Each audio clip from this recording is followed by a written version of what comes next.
আজকের যে আলোচনা শিক্ষা সংস্কৃতি ও ধর্মীয় আন্দোলন বিষয়ক, এটা হচ্ছে আমার পার্ট 2 ভিডিও। আমি পার্ট 1 ছেড়েছি, তো যারা পার্ট 1 দেখোনি তারা অবশ্যই দেখে নেবে। তো দেখো, শিক্ষা সংস্কৃতি এবং ধর্মীয় আন্দোলন আলোচনা করতে গেলে আমাদেরকে জানতে হবে যে কেন এই জিনিসটা ভারতবর্ষে এসেছিলো, কেন ভারতবর্ষে এত বড় একটা বিপ্লব এসেছিলো। দেখো, 19 শতকের ভারতবর্ষ আর আধুনিক যুগের ভারতবর্ষ দুটোর মধ্যে আকাশ জমিন তফাৎ।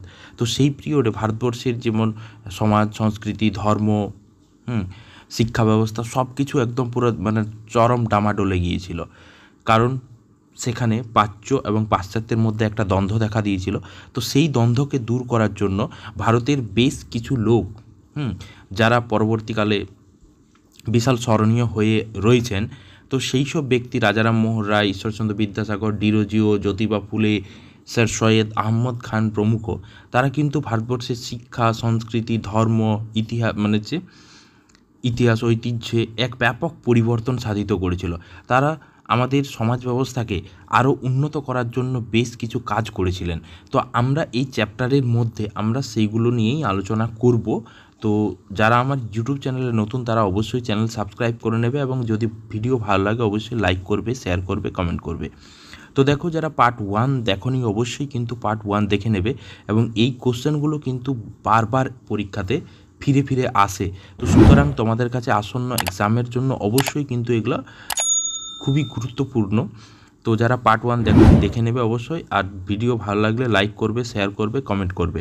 তো দেখো যে পার্ট 2 এটা। তো এখানে রয়েছে যে নিম্নলিখিত কোন ব্যক্তি আলিগড় আন্দোলন শুরু করেছিলেন। অপশান রয়েছে স্যার সৈয়দ আহমদ খান, মোহাম্মদ আলী জিন্নাহ, একে আজাদ, থিওডর ব্যাগ। তো এর সঠিক অ্যান্সার হয়ে যাবে স্যার সৈয়দ আহমদ খান। তৎকালীন সমাজ ব্যবস্থায় মুসলিম সমাজ ছিল একেবারে পিছিয়ে। তো সেই সমাজকে একেবারে টেনে সমাজের প্রথম সারিতে নিয়ে গিয়েছিলেন যিনি, তার নাম ছিলেন স্যার সৈয়দ আহমদ খান। তো 19 শতকের দ্বিতীয়ার্ধে থেকে সমগ্র ভারত জুড়ে ধর্ম এবং সমাজ সংস্কার আন্দোলনের ঢেউ ভারতের মুসলমান সমাজের ওপরেও আছড়ে পড়েছিল। তো স্যার সৈয়দ আহমদ সেই পিছিয়ে পড়া মুসলমানদের সার্বিক উন্নয়ন ঘটানোর জন্য যে আন্দোলনটা করেছিলেন, ইতিহাসে সেই আন্দোলনটার নামই হচ্ছে আলিগড় আন্দোলন। ঠিক আছে, তো এটা হচ্ছে স্যার সৈয়দ আহমদ খান। নেক্সট দেখো, যে প্রশ্ন রয়েছে যে কত সালে কলকাতা মেডিকেল কলেজ স্থাপিত হয়। দেখো, তো এই যে আমি কি বললাম যে এইসব ব্যক্তিত্বগুলো যারা কিন্তু ভারতের শিক্ষা, সংস্কৃতি, সমাজকে পরিবর্তন করার দায়ী ভার নিয়েছিলেন, তো তারা বিভিন্ন প্রতিষ্ঠান গড়ে তুলেছিলেন ভারতের মানুষকে শিক্ষিত করার জন্য। তারই একটা অঙ্গ হচ্ছে কলকাতা মেডিকেল কলেজ। কত সালে স্থাপিত হয়েছিল? 1829, 1835, 1858, 1884। তো এর সঠিক অ্যান্সার হয়ে যাবে কিন্তু 1835। দেখো, তো ব্রিটিশ ভারতে ইউরোপীয়দের স্বাস্থ্য ব্যবস্থা প্রদানের উদ্দেশ্যে, অ্যাকচুয়ালি এটা হচ্ছে ব্রিটিশদের জন্য, 1764 খ্রিস্টাব্দে ইন্ডিয়ান মেডিকেল সার্ভিস প্রতিষ্ঠা করে ইস্ট ইন্ডিয়া কোম্পানি। 1822 খ্রিস্টাব্দে ইংরেজ সরকার একটা পরিকল্পনা প্রকাশ করেছিল, সেখানে দেশীয় ডাক্তারদের পদপূরণের জন্য 1822 খ্রিস্টাব্দে কলকাতায় দ্য নেটিভ মেডিকেল ইনস্টিটিউশন প্রতিষ্ঠা করে। এরপর হচ্ছে দেশীয় ডাক্তারদের মধ্যে যারা সাফল্য অর্জন করতেন তাদেরকে সরকারি চাকরিতে নিয়োগ করা হতো, এবং অবশেষে 1833 খ্রিস্টাব্দে লর্ড উইলিয়াম একটা কমিটি নিয়োগ করে এবং 1834 খ্রিস্টাব্দে একটা রিপোর্ট পেশ করে, এবং ভারতীয় শিক্ষার জন্য তারা একটা যাতে ভারতের ছেলে মেয়ে ভালো ডাক্তার হতে পারে, তো তার পরিপ্রেক্ষিতে একটা মেডিকেল কলেজ স্থাপনের সুপারিশ করেছিল লর্ড উইলিয়াম বেন্টিং। তো 1835 খ্রিস্টাব্দে সেটাই হচ্ছে কলকাতা মেডিকেল কলেজ। ঠিক আছে, তার একটা বিশাল বড় ইতিহাস। নেক্সট দেখো, যে নিম্নলিখিত কোন ব্যক্তিকে ঐতিহ্যবাহী আধুনিকতাবাদী বলা হয়, অর্থাৎ ট্রেডিশনাল মডার্নাইজার। ঠিক আছে, তো ট্রেডিশনাল মডার্নাইজার কাকে বলা হয়? দেখো, এইখানে হচ্ছে অপশান রয়েছে ঈশ্বরচন্দ্র বিদ্যাসাগর, রাজারাম মোহন রায়, বাল গঙ্গাধর তিলক, স্বামী বিবেকানন্দ।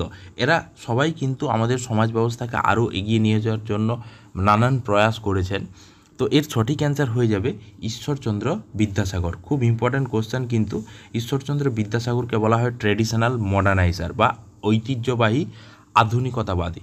1835 খ্রিস্টাব্দে ভারতীয় বাংলা ভাষাকে পাঠ্যক্রমে অন্তর্ভুক্ত করেন বিদ্যাসাগর। তার এই প্রয়াসের জন্য ডক্টর অমলেশ ত্রিপাঠী তাকে কিন্তু ঐতিহ্যবাহী আধুনিকতাবাদী বলেন। বিদ্যাসাগরের যে লেখাগুলো, যেমন বর্ণ পরিচয়, বেতাল পঞ্চবিংশতি, জীবনচরিত, বাংলার ইতিহাস, বোধোদয়, এগুলো কী করেছিলেন? মানে যে বাংলা ভাষাকে পাঠ্যক্রমে অন্তর্ভুক্ত করেছিলেন। এই জন্য অমলেশ ত্রিপাঠী তাকে বলেছেন ঐতিহ্যবাহী আধুনিকতাবাদী। নেক্সট দেখো যে প্রশ্নটি আমরা আলোচনা করব, কে বেনারসে সেন্ট্রাল হিন্দু স্কুল প্রতিষ্ঠা করেছিলেন?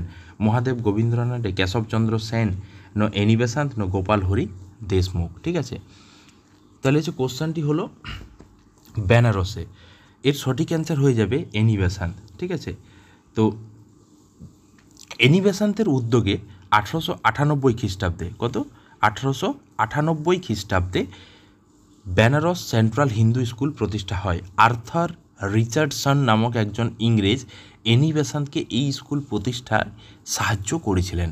পরবর্তীকালে পণ্ডিত মদন মোহন মালব্য, যিনি 2015 সালে ভারতরত্ন পেয়েছিলেন, তো মদন মোহন মালব্যের চেষ্টায় 1916 সালে কি হলো, এই বেনারসে হিন্দু স্কুলটায় মানে হিন্দু বিশ্ববিদ্যালয়ে পরিণত হয়। তাহলে 1916 সালে বেনারস হিন্দু বিশ্ববিদ্যালয়, তার আগে 1898 খ্রিস্টাব্দে এনি বেসান্ত সেটাকেই করেছিলেন বেনারসে সেন্ট্রাল হিন্দু স্কুল। নেক্সট যে কোশ্চেনটি রয়েছে যে কলকাতা ইউনিভার্সিটির প্রথম ভাইস চ্যান্সেলর কে ছিল? তো দেখো এখানে যে এটাও কিন্তু খুব গুরুত্বপূর্ণ question, William Colvile, William James, William Jones, না কাদম্বিনী গাঙ্গুলি। তো কাদম্বিনী গাঙ্গুলি হচ্ছে প্রথম গ্র্যাজুয়েট কিন্তু ওখানে। ঠিক আছে, তো যখন কলকাতা বিশ্ববিদ্যালয় 1857 খ্রিস্টাব্দে প্রতিষ্ঠিত হয়েছিল। ঠিক আছে, তো এখানে দেখো সেই সময় ভারতে ব্রিটিশ সরকার শিক্ষা সচিব ছিলেন ডক্টর ফ্রেডারিক জন, এবং লন্ডন বিশ্ববিদ্যালয়ের আদলে এই কলকাতা ইউনিভার্সিটি তৈরি হয়েছিল। তো এই সময় প্রথম যিনি আচার্য ছিলেন তার নাম ছিলেন মানে যে লর্ড ক্যানিং। ঠিক আছে, আর উপাচার্য অর্থাৎ ভাইস চ্যান্সেলর যিনি ছিলেন তার নাম ছিলেন সুপ্রিম কোর্টের তখনকার দিনের chief justice sir William Colvile.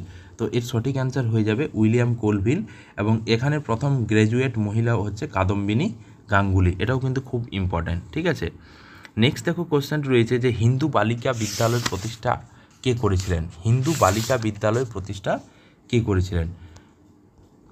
Madanmohan Tarkalankar, Bethune, Derozio, না পেরিচাঁদ।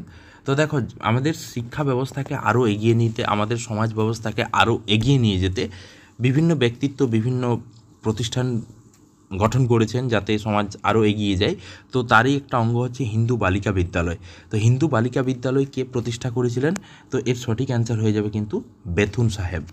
দেখো কলকাতায় হেয়ার স্কুল প্রতিষ্ঠিত হওয়ার সঙ্গে সঙ্গে বাঙালিদের মধ্যে নারী শিক্ষার অধিকার নিয়ে আলোচনা শুরু হতে থাকে। ব্রিটিশ ফরেন সোসাইটির মিস মেরি অ্যান কুককে ভারতে নারী শিক্ষা প্রসারের জন্য বার্তা প্রেরণ করা হয় যে আপনি ভারতবর্ষে নারী শিক্ষা মানে যে চালু করুন। ঠিক তারই পরে বেথুন সাহেব বেথুন বালিকা বিদ্যালয় এবং বেথুন কলেজ প্রতিষ্ঠা করেন, বাংলায় নারী জাগরণের সূত্রপাত করেছিলেন। বলতেই হয় যে ইংরেজি মহাকাব্য শিখতে উদ্যত তৎকালীন যে একজন বিশাল ব্যক্তিত্ব মাইকেল মধুসূদন দত্তকে বাংলায় লিখতে অনুপ্রেরণা জাগিয়েছিলেন কিন্তু বেথুন সাহেব, যে ভাই তুমি ইংরেজি লিটারেচার লিখো না, তুমি বাংলায় লিখো। কে বলেছিলেন? বেথুন সাহেব। কাকে? মাইকেল মধুসূদন দত্তকে। বেথুন সাহেব 1848 খ্রিস্টাব্দে ব্রিটিশ সরকার তাকে ভারতে পাঠান গভর্নর জেনারেল কাউন্সিলের মেম্বার হিসাবে। তো এই বেথুন সাহেবেই তিনি কিন্তু মানে যে হিন্দু বালিকা বিদ্যালয় প্রতিষ্ঠা করেন কলকাতায়। নেক্সট দেখো যে কোশ্চেনটি রয়েছে সিভিল সার্ভিস পরীক্ষায় সবার জন্য পরীক্ষার সুযোগ কত সাল থেকে চালু করা হয়? এতদিন শুধুমাত্র ব্রিটিশরাই দিতে পারত সিভিল সার্ভিস পরীক্ষা। 1813, 1833, 1853, না 1858। দেখো তো এখানে এর সঠিক অ্যান্সার হয়ে যাবে কিন্তু 1853। ঠিক আছে, তো ভারতে কোম্পানি শাসন প্রতিষ্ঠা হওয়ার পর থেকেই কোম্পানির কর্মচারীরা ব্যক্তিগত ব্যবসা, ঘুষ, ভেট প্রভৃতি নানান দুর্নীতিমূলক কাজে জড়িয়ে পড়ে। লর্ড কর্নওয়ালিসের আমল থেকেই সেই যুক্ত একদল শিক্ষিত বুদ্ধিমান ও সুদক্ষ উচ্চপদস্থ রাজকর্মচারীরা নিয়োগ হওয়ার প্রথা চালু করেন কোম্পানি, যা ভারতীয় সিভিল সার্ভিস নামে পরিচিত। তো লর্ড কর্নওয়ালিস ভারতের সিভিল সার্ভিসের প্রকৃত প্রবর্তক ছিলেন। তো প্রথম দিকে ইংল্যান্ডের অভিজাত পরিবারের সন্তানরাই এখানে আসতে পারত।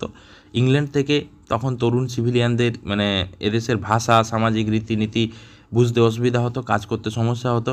তো কলকাতায় 1800 খ্রিস্টাব্দে 24শে নভেম্বর ফোর্ট উইলিয়াম কলেজ স্থাপন করা হয়। পরে কোম্পানির পরিচালক বর্গের আপত্তিতে এটা বন্ধও করে দেওয়া হয়। 1806 খ্রিস্টাব্দে হেইলবেরিতে ইস্ট ইন্ডিয়া কলেজ স্থাপন করে এবং সেখানেই তরুণ সিভিলিয়ানদের প্রশিক্ষণের ব্যবস্থা করা হয়। ঠিক আছে, তো যেহেতু তাদের কাজ করতে অসুবিধা হচ্ছে কারণ তারা তরুণ এবং তারা ভারতের রীতি রেওয়াজ সংস্কৃতি সম্পর্কে অবগত নয়, তো তাই ভারতীয়রা যাতে এখানে আসতে পারে এবং তাদের কাজের সুবিধা হয়, তো তার পরিপ্রেক্ষিতেই 1853 খ্রিস্টাব্দে কী করেছিলেন যে ইংল্যান্ডে অনুষ্ঠিত প্রতিযোগিতামূলক পরীক্ষার সফল প্রার্থীদের মধ্যে ভারতীয় সিভিল সার্ভিসে অফিসার হিসাবে নিয়োগ করা হতো এবং সবার জন্য সেটা খুলে দেওয়া হয়েছিল যে সবাই এখানে এক্সাম দিতে পারবে। সেই সালটা হচ্ছে 1853। যেমন আমরা নেতাজি সুভাষচন্দ্র বোস দেখব, যিনি সিভিল সার্ভিস পরীক্ষায় যোগদান করেননি, সত্যেন্দ্রনাথ ঠাকুর, ঠিক আছে, এইসব ব্যক্তিত্বগুলো। কে ন্যাশনাল কাউন্সিল অফ এডুকেশন প্রতিষ্ঠা করেছিলেন? ঠিক আছে, তো রাজা এস.সি. মল্লিক, সতীশচন্দ্র মুখার্জি, অরবিন্দ ঘোষ, রবীন্দ্রনাথ ট্যাগর। ঠিক আছে, তো দেখো এখানে রয়েছে 1904 খ্রিস্টাব্দে। তো এই কোশ্চেনটির সঠিক অ্যান্সার হয়ে যাবে সতীশচন্দ্র মুখার্জি। ঠিক আছে, তো দেখো 1904 সালে বিশ্ববিদ্যালয় আইন পাস হয়েছিল এবং এই আইনে বিশ্ববিদ্যালয়গুলিতে সিনেট ও সিন্ডিকেটে অধিকতর সংখ্যায় শ্বেতাঙ্গ সদস্য মনোনীত করা হতো, মানে সিন্ডিকেটে সবচেয়ে বেশি শ্বেতাঙ্গ।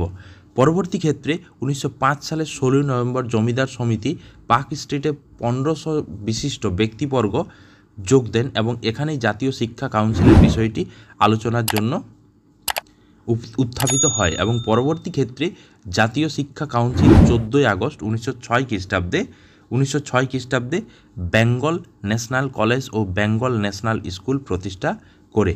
কারা? জাতীয় শিক্ষা কাউন্সিল। ঠিক আছে, 1906 খ্রিস্টাব্দে কলকাতাতে কী করেছিলেন? বেঙ্গল ন্যাশনাল কলেজ ও বেঙ্গল ন্যাশনাল স্কুল প্রতিষ্ঠা করেছিলেন। তো এর মুখ্য ভূমিকা নিভিয়েছিলেন যিনি, তার নাম ছিলেন সতীশচন্দ্র মুখার্জি, যাতে ভারতীয়রা সব কিছুতে বেশি সুযোগ সুবিধা পায়। তারপরে হচ্ছে নেক্সট কোশ্চেন হচ্ছে মোহামেডান শিক্ষা সোসাইটি কে প্রতিষ্ঠা করেছিলেন? সৈয়দ আমিন আলী, স্যার সৈয়দ আহমদ খান, আব্দুল লতিফ, আলম খান। তো এর সঠিক অ্যান্সার হয়ে যাবে কিন্তু আব্দুল লতিফ। ঠিক আছে, তাহলে হচ্ছে মোহামেডান শিক্ষা সোসাইটি যিনি প্রতিষ্ঠা করেছিলেন তার নাম ছিলেন আব্দুল লতিফ। ঠিক আছে, তো এর সালটা কত সালে প্রতিষ্ঠিত হয়েছিল? 1863 সালে। 1863 সালে তিনি প্রতিষ্ঠা করেন। ঠিক আছে, নেক্সট অ্যান্ড ফাইনাল কোশ্চেন দেখে নাও, যে আজকের আলোচনার শেষ যে কোশ্চেন, যে এখানে বলেছে যে ভারতীয়দের মধ্যে শিক্ষার প্রবর্তনের মাধ্যমে ইংরেজিকে আনুষ্ঠানিকভাবে ঘোষণা করা হয় কত সালে? যে দেখো, তো 1825, 1835, 1845 না 1833। তো এর সঠিক অ্যান্সার হয়ে যাবে 1835, যে ইংরেজি ভাষাকে সরকারিভাবে ঘোষণা করা হয় যে ইংরেজি ভাষা শিখবে আর কি। তার পরবর্তী পরিপ্রেক্ষিতে ইংরেজি ভাষা সম্পর্কে কারণ রাজারাম মোহন রায় দীর্ঘ আন্দোলন করেছেন ভারতে পাশ্চাত্য শিক্ষা প্রবর্তনের ক্ষেত্রে। তো ভারতীয় সাহিত্য প্রকাশনার ক্ষেত্রে 1835 খ্রিস্টাব্দের পূর্বে সংস্কৃত এবং আরবি ভাষা, আদালত প্রশাসন পরিচালনার কাজে ফরাসি ভাষা চলছিল। ঠিক আছে, তো এখানে ইংরেজি ভাষা চালু হয় 1835 খ্রিস্টাব্দে। তারপরে হচ্ছে লর্ড হার্ডিঞ্জ ঘোষণা করে 1844 খ্রিস্টাব্দে যে ভারতে সরকারি চাকরি পেতে হলে ইংরেজি শিক্ষা জানতেই হবে। এবং এখানে আছে 1854 সালের ঘটনা বলি, উডের ড্যাসপেজ, যেখানে কিন্তু ভারতে পাশ্চাত্য শিক্ষা বিস্তারের ক্ষেত্রে এক ব্যাপক ভূমিকা নিভিয়েছিল। তো ভারতে ইংরেজিকে আনুষ্ঠানিকভাবে ঘোষণা করা হয়েছিল 1835 খ্রিস্টাব্দে। 1844 খ্রিস্টাব্দে ইংরেজি ভাষা সরকারি চাকরির ক্ষেত্রে বাধ্যতামূলক হয়ে দাঁড়ায়। 1854 খ্রিস্টাব্দে উডের ড্যাসপেজ ইংরেজি শিক্ষাকে এখানে পাশ্চাত্য শিক্ষা বিস্তারের ক্ষেত্রে বিশাল একটা ভূমিকা নিভিয়েছিল। তো যাই হোক, আজকের আলোচনা এখানেই শেষ হলো এবং পরবর্তী পার্ট 3 ভিডিও পাওয়ার জন্য অবশ্যই ইউটিউব চ্যানেলের সাথে থাকো, ফলো করো, লাইক করো এবং সাবস্ক্রাইব করে নিও। Thank you.